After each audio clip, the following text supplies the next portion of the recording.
This is the OTB Television Network, a service of Capital District Off-Track Betting.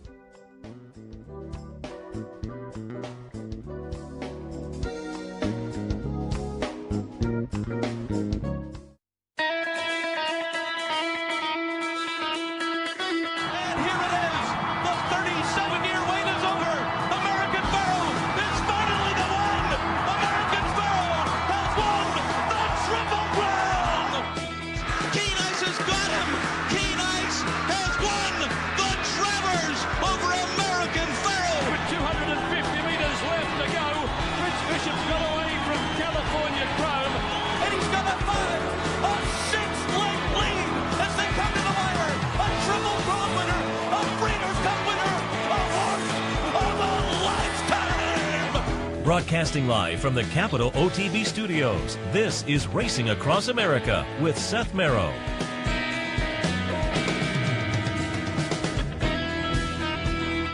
Good morning and welcome to the Saturday edition of Racing Across America. I'm Seth Merrow. Thanks for joining us. Thanks also to our friends at Gulfstream for their sponsorship of this program, some of the other programming and events here at Capital OTB. Gulfstream Park. Champions start here. We'll talk a little Gulfstream in just a couple of minutes, but also want to alert you towards the end of the program. We'll be joined by Bob Baffert. A couple of grade ones out at Los Alamitos this afternoon, the Los Alamitos Futurity and the Starlet, and Baffert, a couple of runners in each of those events, a couple of live runners in each of those events. So we'll get a little preview from Bob about those horses. We'll also be joined this morning by Matt Hegarty, kind of the hard news guy for the Daily Racing Form, and earlier this week he was out in Arizona covering the annual racing symposium. A lot of interesting topics covered with regards to the racing industry, and we'll get a recap of that from Matt Hegarty. But, as I say, nice racing out in Southern California today, but also down in Southern Florida, down at Gulfstream.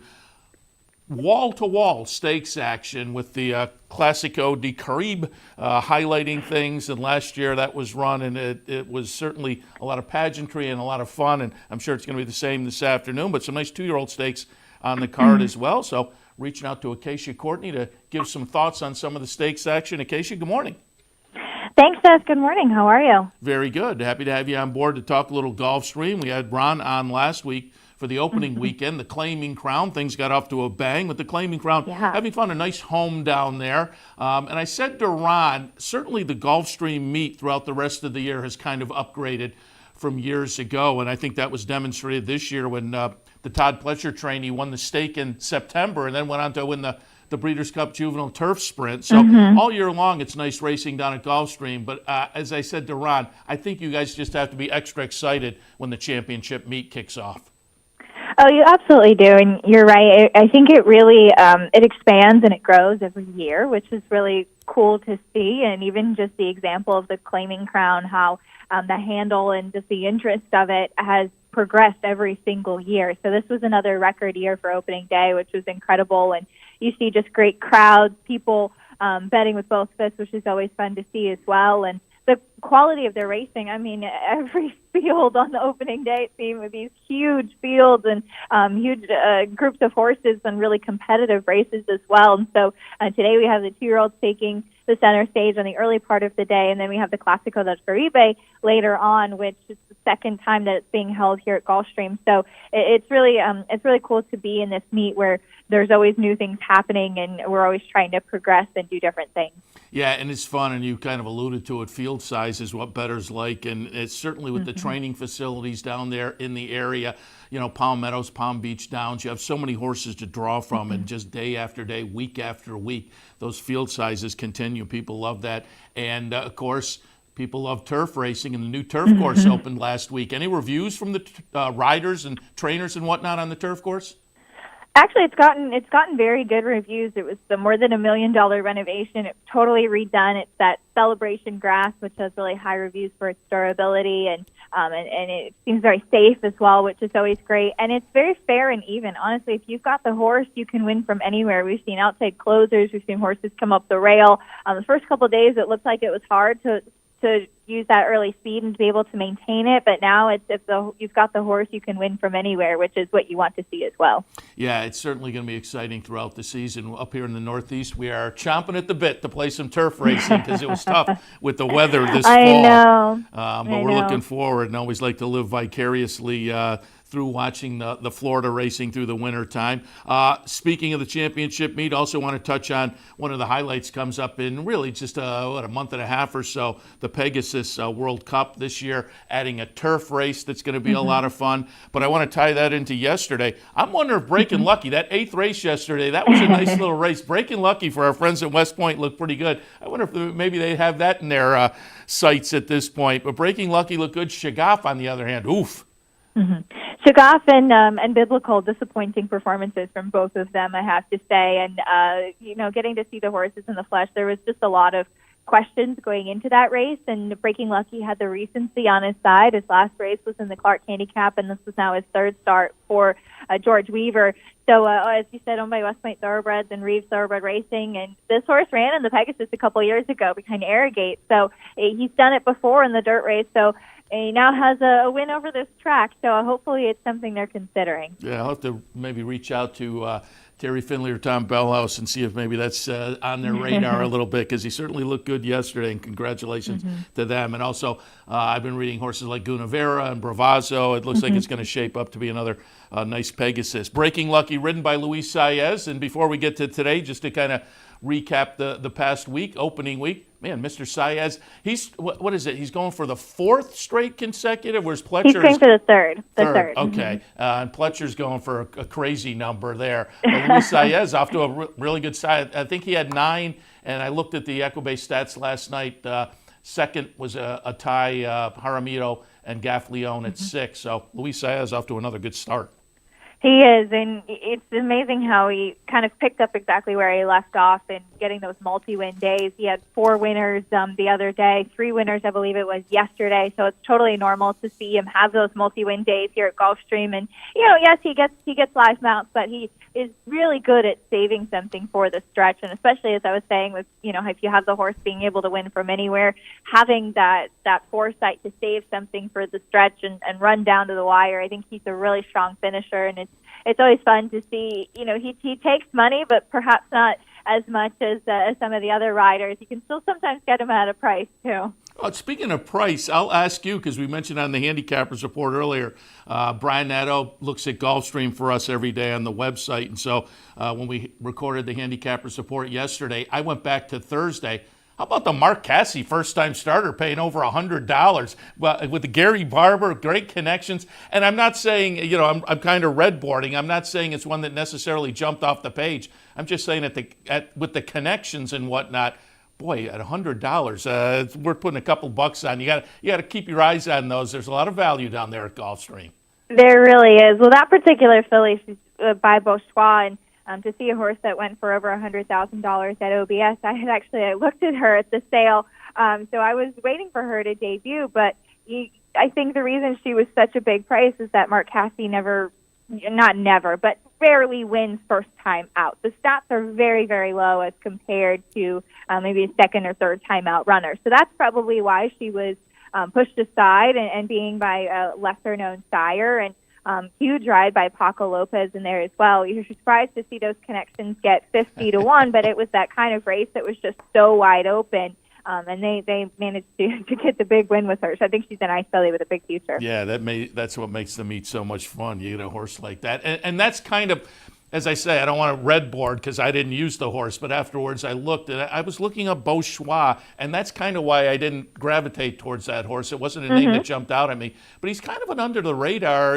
not one that necessarily you can disregard right off the bat, but the dam had produced kind of a win early sibling that had won, I think, in the second career start. I like those kind of stats as well, so I'll let that one escape from me as well. But there will be plenty of opportunity as the championship meet progresses. And today, plenty of opportunity as well. As I said, wall-to-wall stakes on the card today. Post time, we should note, at 11:50, an early post time, and we'll take a look at some of those stakes. We'll start out race number 5 this afternoon, the Pulpit. 2-year-olds going a mile on the grass. I handicapped for the the OTB Live show later this afternoon. I put Henley's Joy on top. Well, it just seemed overmatched maybe in the Breeders' Cup Juvenile Turf, but getting back to maybe better company this afternoon, then Louder Than Bombs underneath. I had a 2-9, 1 and 6. What did you think in the pulpit?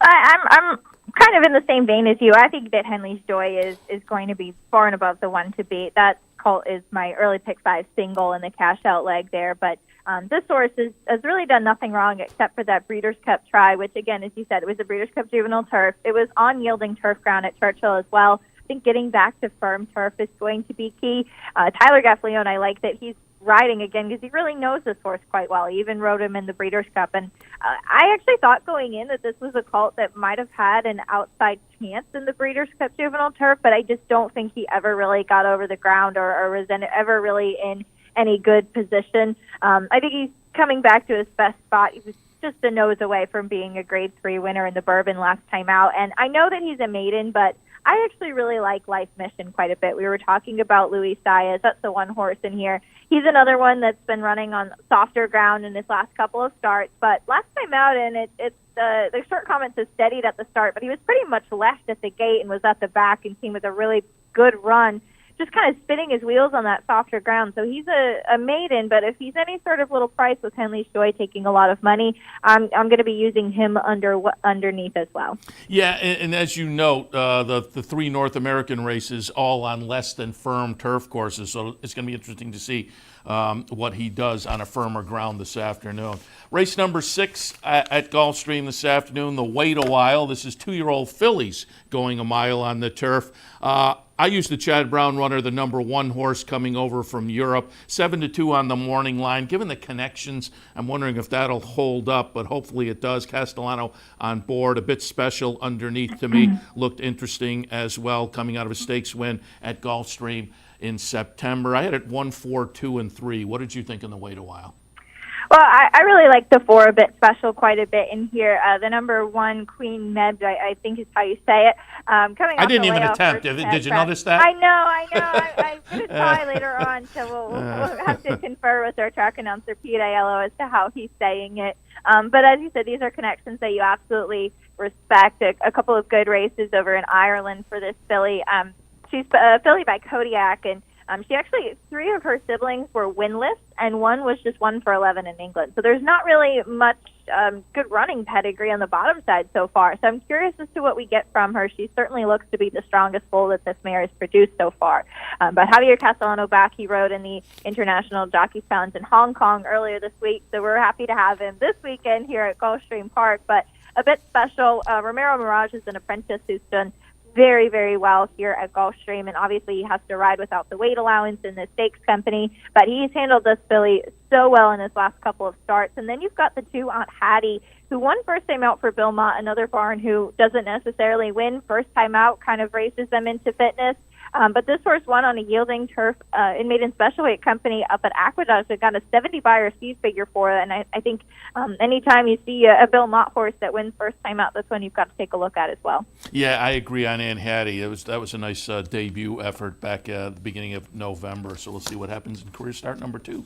All right, let's move on to the highlight of the day, the Caribbean Classic, $300,000 up for grabs, a mile and an eighth, part of this day for the horses coming in from these Caribbean nations. And earlier on the Handicappers Report, I said for folks who are jumping in, we're not familiar with some of these venues. Some of the running lines are lacking the information we usually find. But I said one of the hints to me when I'm handicapping these races, I look at the money earned, because I think that gives you a little idea maybe the class level they were facing. So I'm looking for horses that maybe are more in line with the kind of money we would expect in these type of events.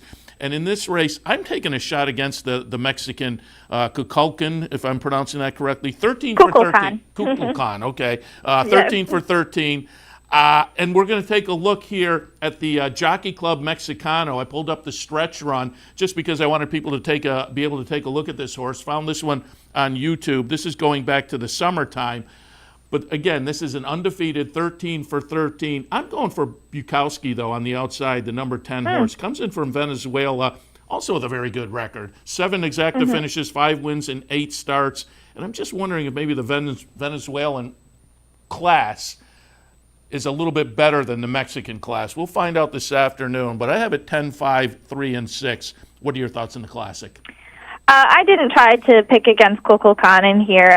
He is 13 for 13. I know that. This is actually the same trainer and jockey combination that won the Clásico de Caribe last year with Hala Hala, who's in the confraternity. She's going to again be taking on the boys. So trainer Fausto Gutierrez came in with the Mexican filly taking on the boys last year and won impressively. And this year he's coming in with the Mexican Triple Crown winner. So that is Kukulkan's claim to fame, Mexican Triple Crown, 13 for 13. And I spoke to him the other day and I asked him if, and he does speak good English as well, so I was able to speak to him, which is great. But I asked him if that record, that unblemished record, added more pressure coming into a big race like this, because these races for the people that are participating from Latin America and the Caribbean, speaking to jockeys and the connections, even jockeys that ride here in the U.S. right now, these races is like the Kentucky Derby. It's like the Breeders' Cup. They are that important in Latin America, and that's why it means so much for these connections to race. And yes, it's an international event, and we're happy to have it here at Gulfstream, but it is so meaningful and so prestigious as well, and that's why you'll really see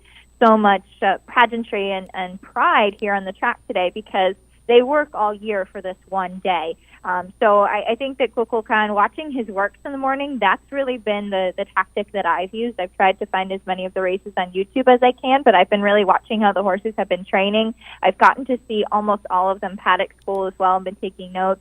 Kukulkan physically really has stood out to me, and Irad Ortiz Jr. going to be aboard again. He's riding Hala Hala as well. So he won 3 of the Clásico races last year. John Velasquez won the other 2. So Puerto Rican jockeys dominating last year. We'll see what happens this year. Yeah, and again, it's a fun event. It was run last year at Gulfstream, and just the pageantry and the emotion. As you allude to, they aim for this race. It's a big purse for them. Obviously, the favorite in here, 13 for 13, with $150,000 in the bank, wins this race, will essentially double his lifetime earnings. So you can see why there's that level of emotion. And last year was a lot of fun. I'm looking forward to it this afternoon.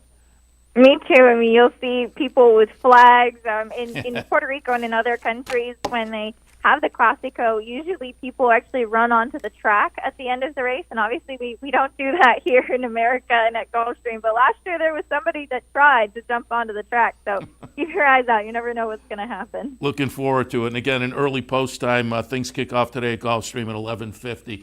Acacia, we know with the early start, you got to get back to work, but we appreciate your visit this morning, and certainly we'll talk again as the meet continues. Absolutely. Thanks very much, Seth. Thank you. Acacia Courtney with Gulfstream. Really, as I say, wall-to-wall stakes this afternoon. It looks like it's going to be a lot of fun. And again, post time at Gulfstream, 11:50. We'll take a break. When we come back, Matt Hegarty from the Daily Racing Forum will join us. As I say, he was out at the Racing Symposium earlier this week. We'll recap some of that right after this. Stay tuned.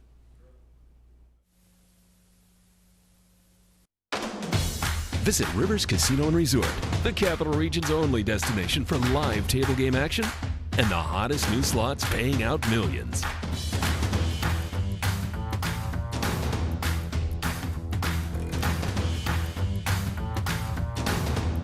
And they're off. Horse betting is now at Rivers Casino and Resort with Capital off-track betting terminals and live tellers located just off the gaming floor at Van Slyck's. Get in on all the action at Rivers Casino and Resort. What if there was a way to become a better horse player, to have a better knowledge of the game, to be more successful? What if there were a way to take what you've learned, what you know, and make better decisions, better choices, to know how to connect the dots? In horse racing, knowledge is a powerful tool, but not the only tool. Race results and replays, past performances and live streaming, wagering from all your digital devices. These too are important tools, and you'll find them all right here at Capital OTB. Capital OTB. Become a better horse player.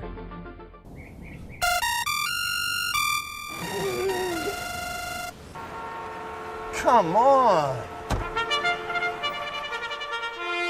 I want sales reports on my desk by Monday.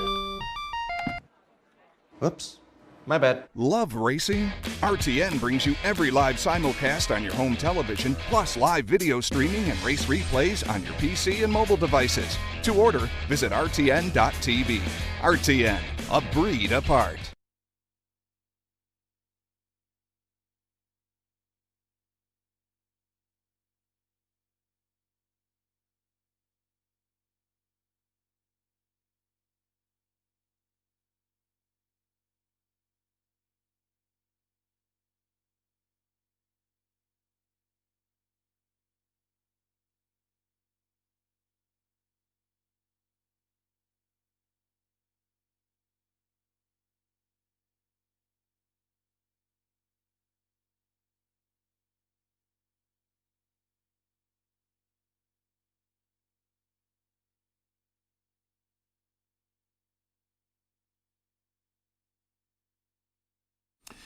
Welcome back to Racing Across America. Still reaching out to Matt Hegarty. As soon as we have him, we'll plug him into my ear and we'll get going. But do want to hit on some news from the past week. The Del Mar fall meet wound up last weekend. We talked a little bit about it last Saturday on the human side because coming into the last day, the jockey battle was still to be fought. The trainer battle was a little more decided, but it wound up to be Drayden Van Dyke with 17 wins, Flavien Prat 16, and Giovanni Franco with 13. So Van Dyke slightly edges Flavien Prat. We talked to John Lees a couple of times during the meet, and at one of the visits I said to him, boy, that jockey colony out in Southern California has changed from when I originally kind of jumped into the game. A lot of new names over the past few seasons, really just over the past 2 or 3 or 4 seasons. Rafael Bejarano wound up number 5. There's the most familiar, well, Joe Talamo at 4. I guess those are the most familiar names that would go back beyond 3 or 4 years, really. But Van Dyke and Peter Miller, clearly the leader on the trainer side of things, are Hollendorfer and Bob Baffert. So again, the Del Mar Fall Meet wrapping up last weekend. All right, I am being joined now by Matt Hegarty from the Daily Racing Forum. Again, he was out at the symposium in Arizona this week. I thought we'd hit on some of that. Matt, good morning. Good morning, Seth. How you doing? Very good. Happy to have you on board to talk a little bit about that because every year there are some of these confabs around the country where the racing industry talks about some important issues, and one of the annual ones that gets some traction is the University of Arizona Symposium, and you were out there last week covering it, so a lot of great articles in the Racing Forum that people can find. But one of the topics that seemed to dominate things was sports betting, and I wanted to hit on that because things changed legally, clearly it was going to affect the racing industry, already has in New Jersey. My initial feeling was, watch out what you wish for because it's hard to know how this is going to affect things. But at the same token, I thought, you know what, as opposed to casinos at racetracks, I think sports bettors have a better crossover potential than slots players or blackjack players, perhaps. So there were some positive aspects, but the racing industry has to do it the right way. And listening or reading your commentary on the panels this week, it seems like that was kind of the overwhelming feeling. It was positive, but we have to move in the right direction.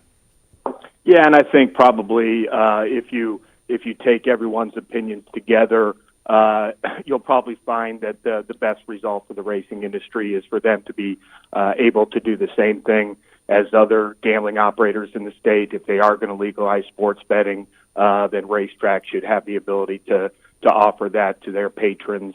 There is obviously a better a sports bettor looks a lot like a horse player. They both kind of have the same profiles, the same demographics, although the sports bettors are probably much younger than the average horse player. So while you don't find a whole lot of people, or at least a whole lot of people that kind of aren't in the business of selling their opinion, who believe that sports wagering has the potential to create a whole lot of new revenues for the racing industry. I think if racetracks were locations in which there would be legal licensed bookmaking, it certainly wouldn't hurt. Yeah, and one of the articles you wrote, I was interested, there was a representative for Las Vegas who was kind of expressing surprised that the racing industry was so happy about sports betting. And I think it might have been a woman, he or she, whatever, said, gee, our sports books really aren't the big draw, and so you may be disappointed. But I'm just wondering if sports books are a little bit of a different animal in Las Vegas, because I think most of the time the folks are going to Vegas. Sports betting is legal, so it happens, but I think they're going to watch the shows and play the slot machines and play some blackjack. I don't know if they're going out there to bet the Bengals and watch a football game for 2 hours. Yeah, well, Vegas is also a very hyper-competitive market, so you're going to have bigs that are the lowest in the business.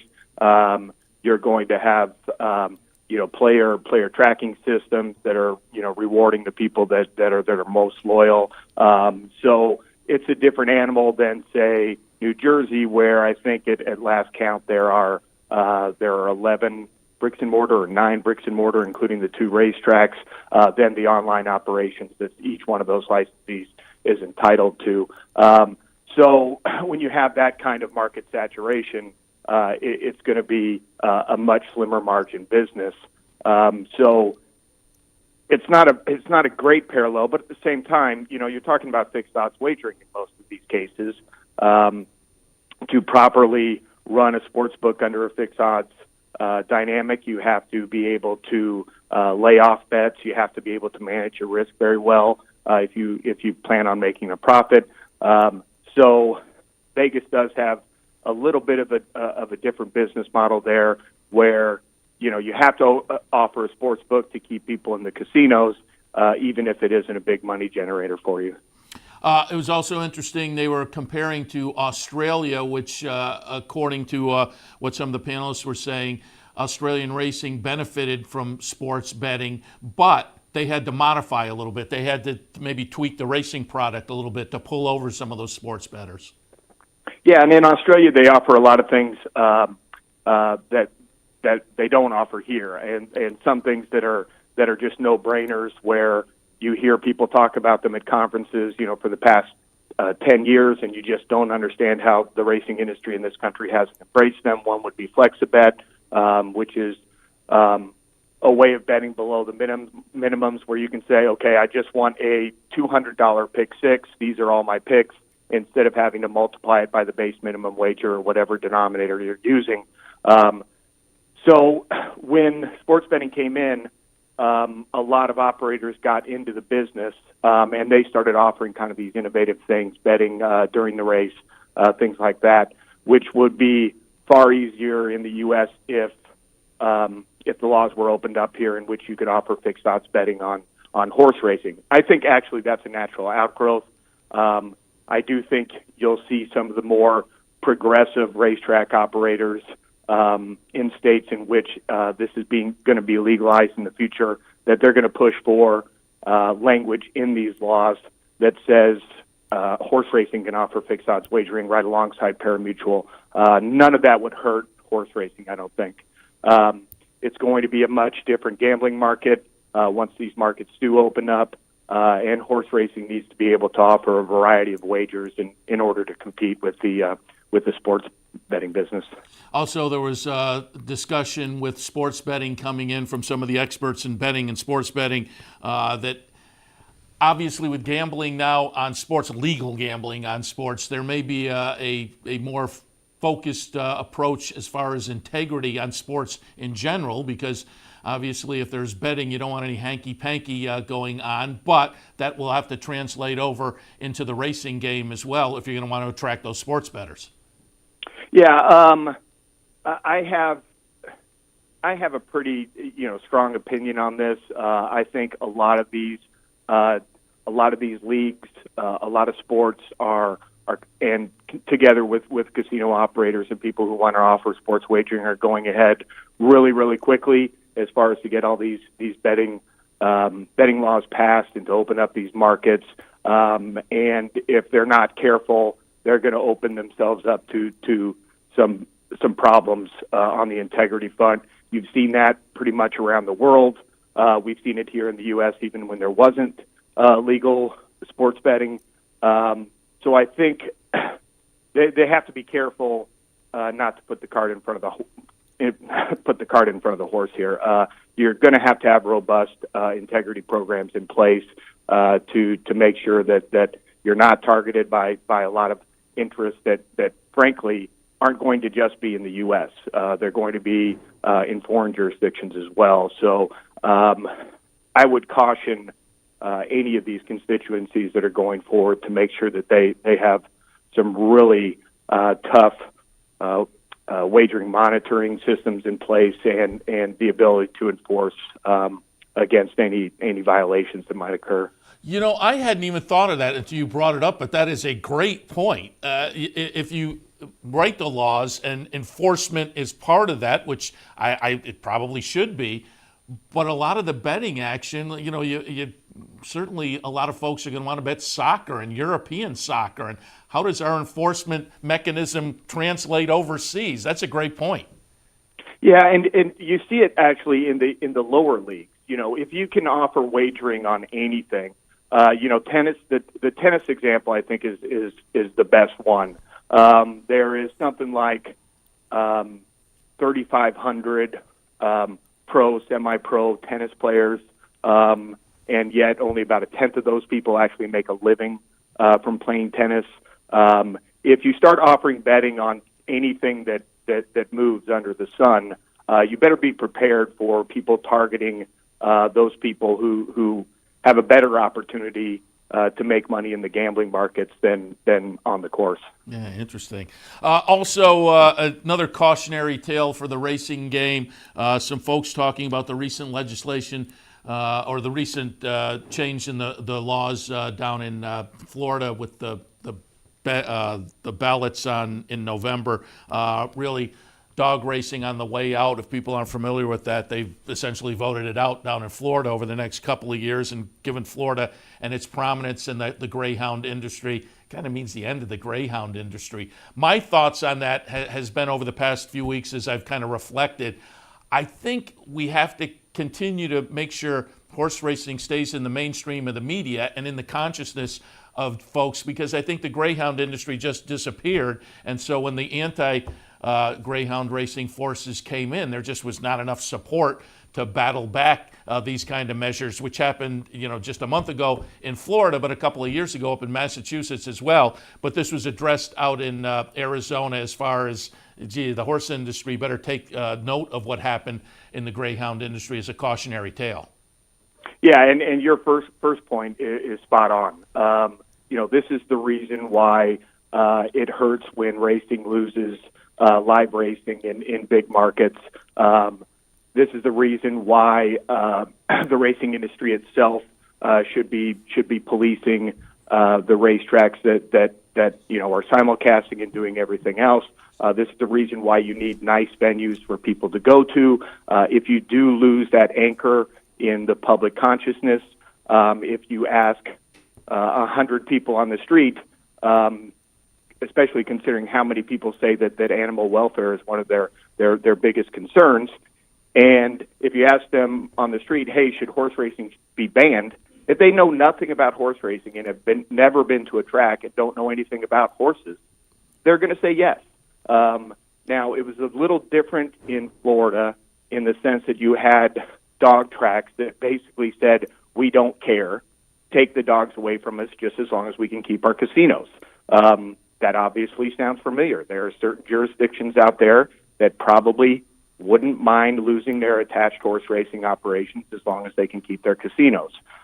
So this is a big problem. More and more you hear people talking about it, but this year after the Florida vote, I had a bunch of private conversations, just social hall conversations in which racetrack executives were coming around to the idea that, yeah, this could happen to us. This could happen in certain jurisdictions. And unless the racing industry is cognizant of that, they may find themselves not, say, imminently, not in the next 2 or 3 years, but 5 years down the road, a jurisdiction in which horse racing is not viewed positively, putting the same referendum on the ballot. Yeah, and again, I'm glad they talked about it, given what happened in Florida in the last month, and I'm glad the racing industry is kind of at least thinking about it, because again, I think we have to keep it in the mainstream. We have to make the point that this is an industry, billions of dollars are still bet, but also show the stories when we do get in the mainstream media, the people on the backstretch who really care about the horses. There are bad apples in every industry, and certainly horse racing is not immune, but I think we all know the people back there who really care about the horses, and we have to put that out there. So again, I think it was a great topic to discuss. And speaking of caring about the horses, the integrity issue also came up, and one of your articles covered a panel. And again, we're talking about the symposium out at the University of Arizona beginning of last week. But the integrity issue is brought up, and I was intrigued. The New York regulatory veterinarian Jennifer Durenberger proposed something called the Racetrack Veterinary Intervention Ratio, which, reading about it in your article, kind of interesting. She was compiling stats on trainers over the course of a meet that would kind of parse out, for lack of better terminology, would kind of parse out the bad actors and maybe make it a little bit easier to kind of police the game. So I thought that was an interesting discussion that was had at an integrity panel. Yeah, it's a really good idea by Jennifer. Full disclosure, you know this since we spend time up in Saratoga together. Jennifer's a friend of mine. But no, it's a really, really good idea. It does give you an objective data set in which, we're not talking about, okay, if you're an outlier here, we're kicking you out of the racetrack. But it does give stewards to say, look, here you're completely out of step with the rest of the trainer population here. We're calling you in because of this data, and we're giving you a warning. You clean up your act, or we're going to pursue other avenues, other enforcement avenues, or other ways to get you off the track. So I think it's a really good objective tool. It might be a little clumsy in some situations. I know Jennifer wants to refine it and wants to warn people about the fact that this doesn't work very well at racetracks with a lot of ship-ins and things like that. But she's always thinking about ways to improve monitoring what's happening on the backstretch and what the public image of racing is. And I think this is something that a lot of jurisdictions should be looking into, and perhaps the racing industry as a whole. Because if you were collecting this data across the entire racing industry and coming up with these ratios, then it would work a lot better. Yeah, I thought it was very interesting, and I tell people to go read your articles on the symposium and pick this one up as well. But she kind of parsed out a couple of the outliers, or a small number of the outliers that really had the major number of violations. And so it's just an interesting kind of an approach there. Also, Pat Cummings from the Thoroughbred Idea Foundation tossed out a couple of ideas that we've actually had him on the show talking about. Going back to Saratoga, he was talking about breakage and how that has to be brought into the 21st century. And also within the past month or so, they put out the paper on how stewards may change the way they adjudicate inquiries and that type of thing. I'm a little bit iffy on the stewards. I'm not sure about that one. The breakage, though, I certainly am a proponent of, because, again, it's just this whole penny breakage and nickel and dime breakage goes back to a bygone era. But, again, this is something that's been out there floating around for a couple of months. But Pat Cummings and the Thoroughbred Idea Foundation at least had a chance to go out and present it in front of an industry panel. Yeah, it's one of those legacy costs that's associated with parimutuel racing. Where in a perfect world it wouldn't exist. There's really not a great reason for breakage to exist, or at least at the level that it is today. The tote system, if they could handle, say, the FlexiBet, where you could be dealing with betting on the penny and paying out on the penny. In this age in which a lot of people are playing on their accounts, and in which they're playing on machines that are connected to accounts, even at the live racetrack, it seems like this is a no-brainer. That if you wanted to reward the bettors, decrease the cost a little bit of betting, this would be a smart idea. The only problem is you're going to be taking money out of somebody's pocket, whether or not it's the racetrack, whether it's the state, whether it's the horseman. Every state chops up breakage different, with the exception of the account wagering companies who do keep all of the breakage. So I do I do like that Pat and the Thoroughbred Idea Foundation are keeping this under the spotlight. But it's very hard in a racing industry in which a lot of the players are on the margin, or at least act like they're on the margin, to ask them to give up a revenue stream. Yeah, and that's an important point because, it's great that this is put out there in front of the racing game, and I'd like to see the racing game kind of take the bull by the horns. But breakage is more of a legislative thing, correct? Yeah, legislative or racing commission. So you do have to do some lifting. It's not as simple as just walking up to one guy at the racetrack and having them agree to do it. In a lot of cases, you would have to go through the regulatory or the legislative process to change it. But also, it's a minor issue. There aren't going to be. This isn't something where, well, we got to make this bipartisan. I mean, you could fix this if everyone had the will to do it. If you had everyone in the racing industry on the same page, you could go to your legislature, tomorrow and say we want this, and the bill would get passed. Just before we wrap up, Matt, you were out there for a few days. I'm just wondering if there was an overall feeling of, optimism as far as the game is concerned. Or not. I don't think there's pessimism. I don't think there's a whole lot of optimism either. I mean, there are pockets of the game that are doing well. I think going into the symposium, the big news from the week before was the NYRA deal with Fox. That is certainly good news in the racing industry. It remains to be seen whether or not there may be other deals out there like that as people are scrambling for live television coverage. So I would say, there isn't there's kind of just a general sense of, let's hope things get better. They're not horrible, but they could get better. So.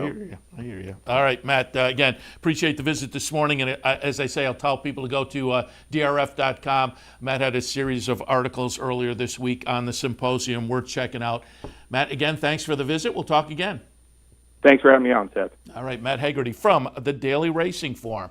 We'll take a break. When we come back, as promised earlier, Bob Baffert taped an interview yesterday looking at his runners in this afternoon's Starlet and Los Al Futurity. We'll talk that right after this. Stay tuned. 50 yards, heavily poised. Here's the line. One Dreamer wins and scores a huge front-running upset under Gary Stevens. Heavily prized was second. You have just witnessed a felony.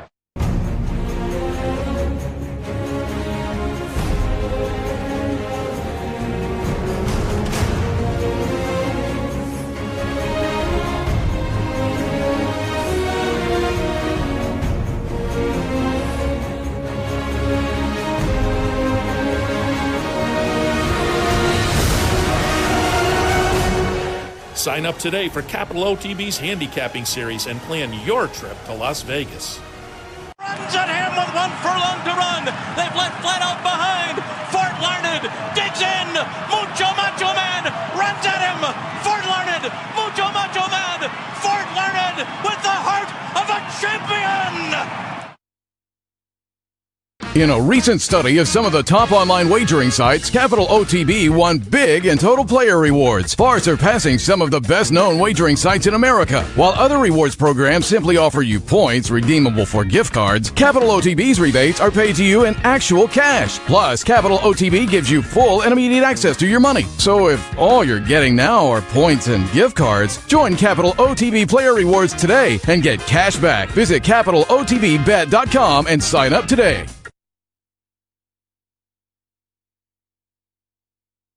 Welcome back to Racing Across America on a Saturday morning. As promised before the break, Bob Baffert up next at 10:45 a.m. on the East Coast, means 7:45 on the West Coast, so right in the middle of training hours. So easier to catch up with Mr. Baffert a little bit later in the day, which we did yesterday. Taped an interview, live runners in both the Starlet and the Los Al Futurity this afternoon out in Southern California. We talked about those runners, some other 2-year-olds for Baffert, and some other Baffert news. All of that up next, Bob Baffert.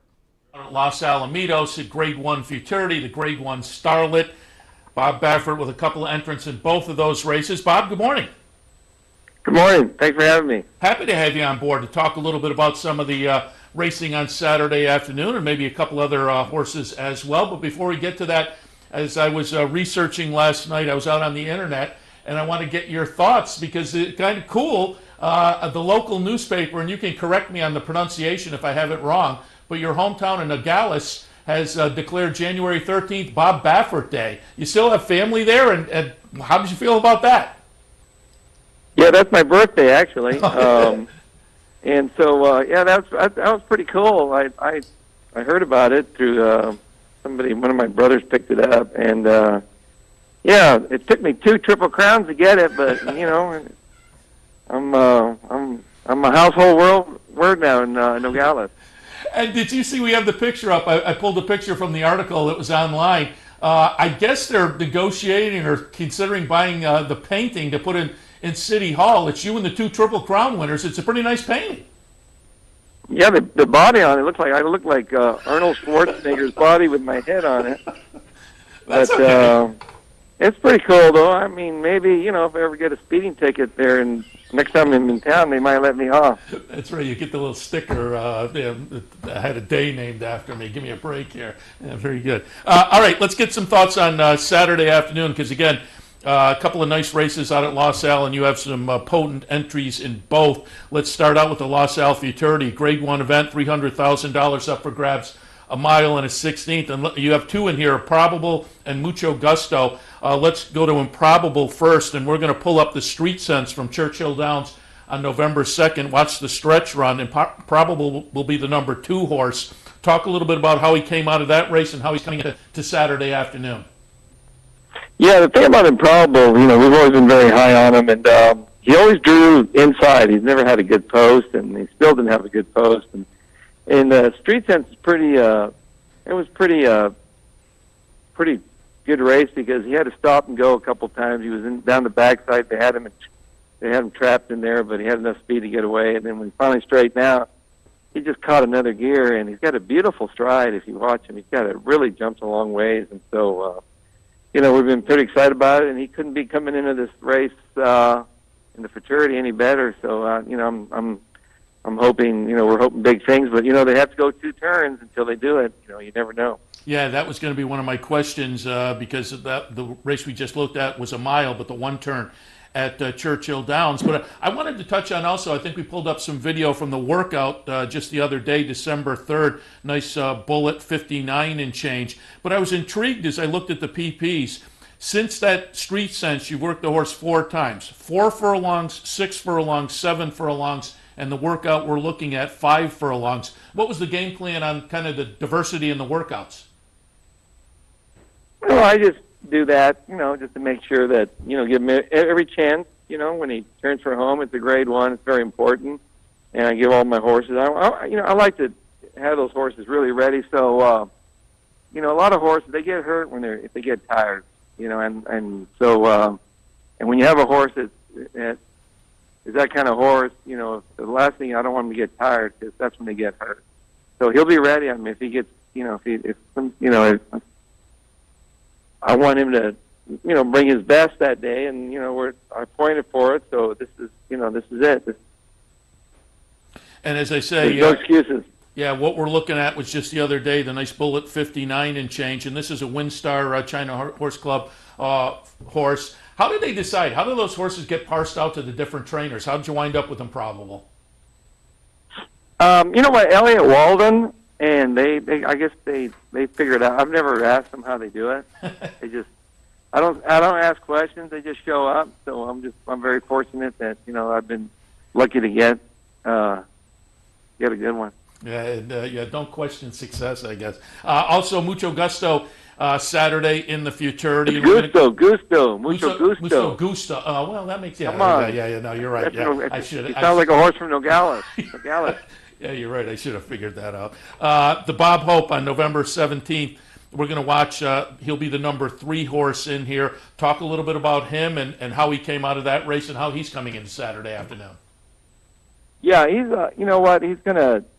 It might be a little tougher for him because I've only had 2 races into him, and I was going to run him beforehand, but he got sick on me, so I missed a week with him, so I missed some time with him. So I got him ready for the Bob Hope. Now he's coming back, stretching out. But, you know, he's a horse that's real good. When the horses come to him, he just kicks right back in. He's tough. He's getting bigger. He's growing. He's still a little immature.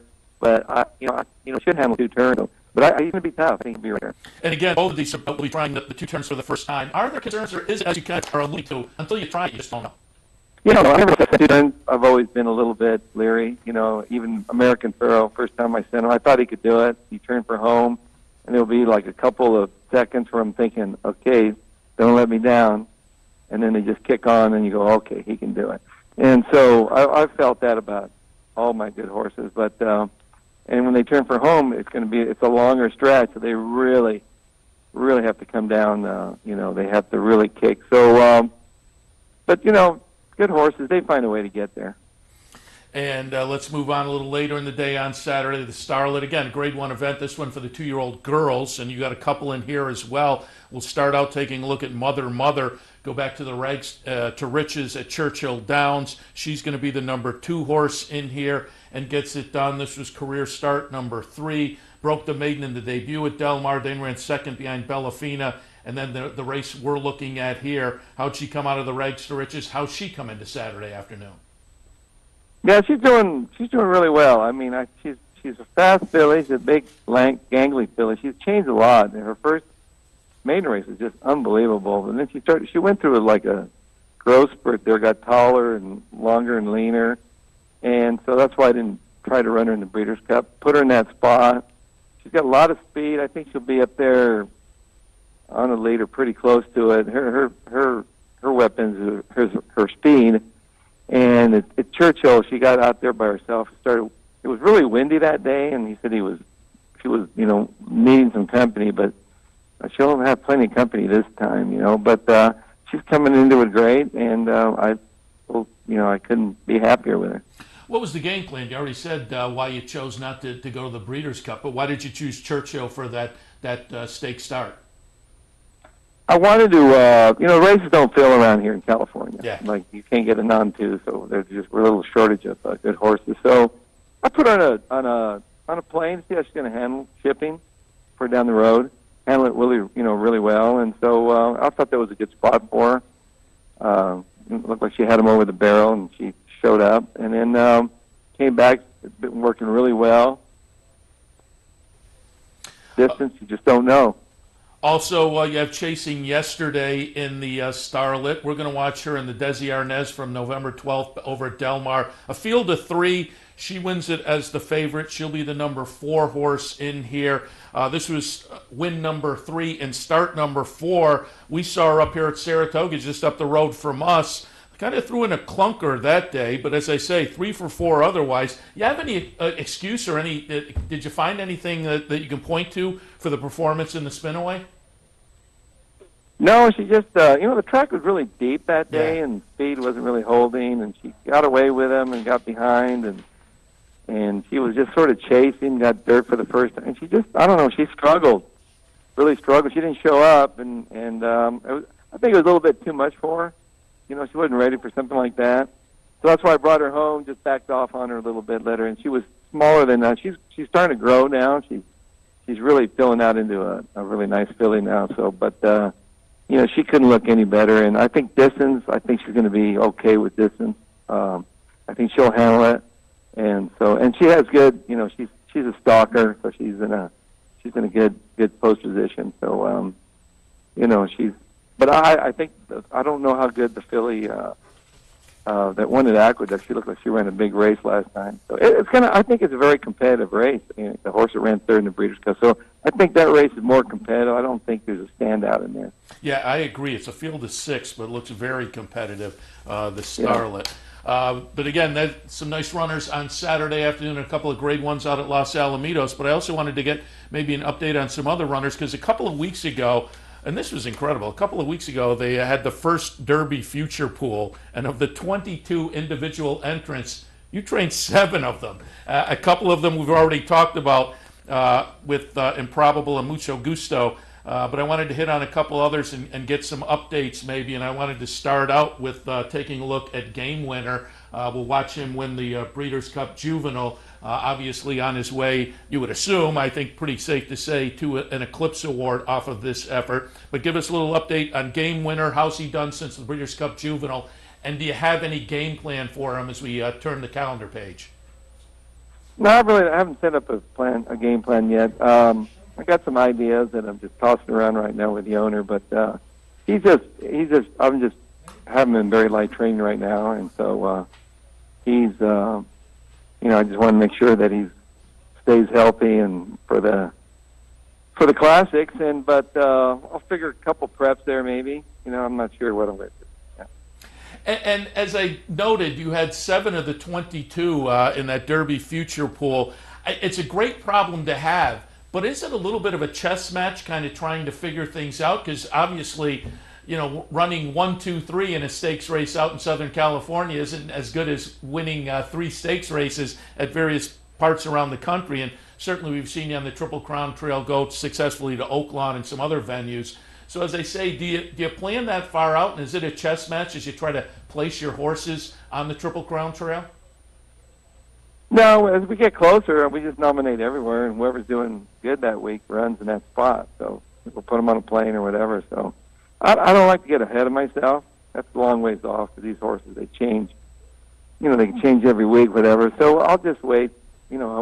Whatever. That's a long ways off. I'm not even thinking about that. Yeah, I hear you. Let's get an update on some of these others, though, for folks who maybe jumped into the pool last week. Coliseum, we're going to look at the Maiden Breaker from Del Mar, November 17th. He's going to be the number 2 horse. I see you had a workout the other day over at Santa Anita. What's the game plan going forward for Coliseum? No game plan yet on any of those. We're just waiting. We'll wait. He came back. He worked nice, and taking my time with him. He's a big tappet colt that can be a little aggressive at times, so I got to be careful with him. But he looks like he's a lot of class there, a lot of talent. So, but I'm trying to just working on him, make sure he learn to relax. And I was really happy with his first race. He was he behaved himself pretty good in the paddock and everywhere. And in the middle of it, he tried to get a little rank, but then he settled down. So we're still working things out with him, but he came out of the race really, really well. And as folks could see from the silks there, that's a Godolphin runner. Just one more thing before we let you go. I want to go last week to Aqueduct and get some thoughts on the race last week in the Go for Wand for Marley's Freedom. We're going to take a look at that one. This was a gutsy performance because she comes down the stretch. She's the number 1 horse here. Come Dancing Comes, looks her in the eye, and she just won't let this one by. Nice performance for Marley's Freedom. What were your thoughts last week in the Go for Wand? Yeah, I knew, we've been wanting to stretch her out, and I thought, she's a horse that she thrives on running. I was mad at myself for her not. I should have given her a prep before the Breeders' Cup, and then she drew the outside, and she sort of got away a little slow and got caught real wide and still came running. But it was really disappointing, the Breeders' Cup, because I really thought she's had her over a barrel. But it's one of those things where you need racing luck, you need a good horse racing luck. So I'm glad she stretched out fine. She's determined, so I think she should have a strong 2019. So we're just stretching her out little by little. And just let me ask you, you think she's in the running? She has to be in the running for the Eclipse Award, Filly Mare Sprint. I looked it up last night. There were really only 4 Grade 1s on the sprint side for the girls, and you won one of them with the Ballerina with Marley's Freedom. You won another one with the Humana Distaff with American Gal, but it seems like with the Ballerina and the races she's won this year, she's right in the thick of things for that award. Well, hopefully she is. I don't know. I don't vote, so I don't worry about that. You get to take home the trophy, though. Oh. But no, she's good. She's a really good mare. And as I say, Saturday afternoon in the Futurity and the Starlet, a couple of live runners. And so, Bob, congratulations on another stellar season with Justify and the Triple Crown. It was a great year. And again, congratulations on that, and really a lot of good luck Saturday afternoon as well.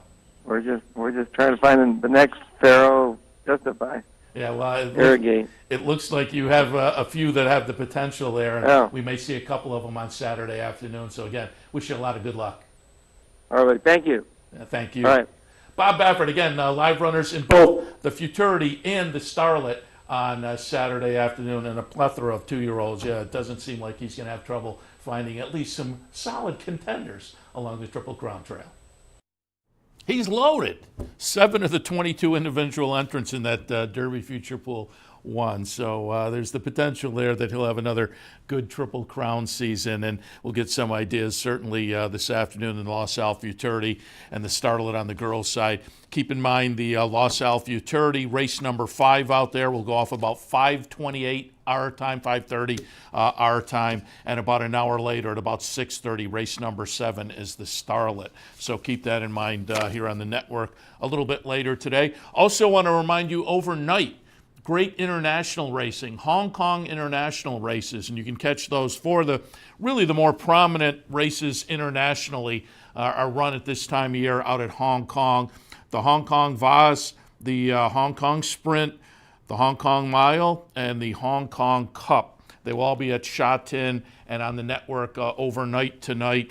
The Vase goes off at about 1 a.m. our time, about 1:40 for the Hong Kong Sprint, 2:50 a.m. Set the VCR or maybe, it's Saturday night. Stay up and have some enjoyable racing action overnight. Hong Kong Mile, 2:50, and 3:30 is the Hong Kong Cup. So again, as I say, some of the more prominent international races to kind of wind up the year every year out there in Hong Kong.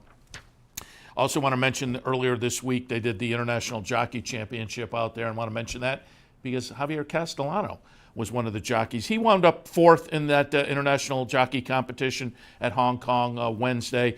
Silvestri de Souza was the winner. Castellano 4th, Ryan Moore 5th. Castellano, unfortunately, though, walks away with a 2-day suspension as well after the Hong Kong racing earlier this week. All right, fun show this morning. Thanks to Bob Baffert for taking time to join us, Matt Hegarty from the Daily Racing Forum, and Acacia Courtney to talk a little Gulfstream on what, again, is a big day of stakes action for them down in southern Florida. I'm going to be back in an hour or so with, maybe less than an hour, with the early post time at Gulfstream. So OTB Live on this Saturday afternoon. That'll be fun, certainly, to take a look at some of the action around the country. We will have Aqueduct in the mix as well. They have the Garland of Roses as their stakes race feature Saturday afternoon. So we'll hit on that on OTB Live as well. Do want to remind you, tomorrow here at the Clubhouse Racebook, it's a football Sunday. Every Sunday during the NFL season, wear a jersey, you get in for free, put your name on a square, and you can win a prize. But more importantly, you can watch all the football action and enjoy all the racing action. And don't forget, you can come down and grab lunch in the restaurant, sit at the bar, and enjoy that as well. But that happens every Sunday during the season here at the Clubhouse Racebook, 711 Central Avenue in Albany. Heck, come on down any day and enjoy lunch and a seat at the bar. We'd love to have you down here. Also, want to thank our friends at Gulfstream for their sponsorship. Gulfstream Park. Champions start here. All right, that means it's time to wrap things up on this edition of Racing Across America. We will be back in tomorrow morning at 10 a.m. for some stakes recaps and much, much more. Don't forget, though, in about an hour, back with OTB Live for Saturday afternoon. Stay tuned. We'll see you in, as I say, about an hour or so. Good luck.